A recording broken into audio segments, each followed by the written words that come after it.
آپ دیکھ رہے ہیں IAK نیوز۔ دنیا بھر کی طرح راولاکوٹ میں بھی عید میلاد النبی کو جوش و جذبے عقیدت و احترام سے منایا گیا۔ مرکزی جلوس میلاد چوک سپلائی بازار سے برآمد ہوا۔ مختلف مقامات سے چھوٹے بڑے جلوس میلاد چوک پہنچے۔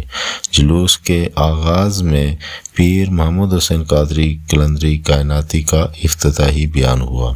میلاد کا جشن منانے بارے بھرپور جامع گفتگو کی گئی، جس کے بعد جلوس برآمد ہوا، جس کی قیادت پیر طریقت صوفی محمد حسین قادری، پروفیسر ڈاکٹر عبدالقدوس، پیر مقصود حسین راہی، مولانا عاشق خان، مولانا خوشی محمد اور دیگر نے کی۔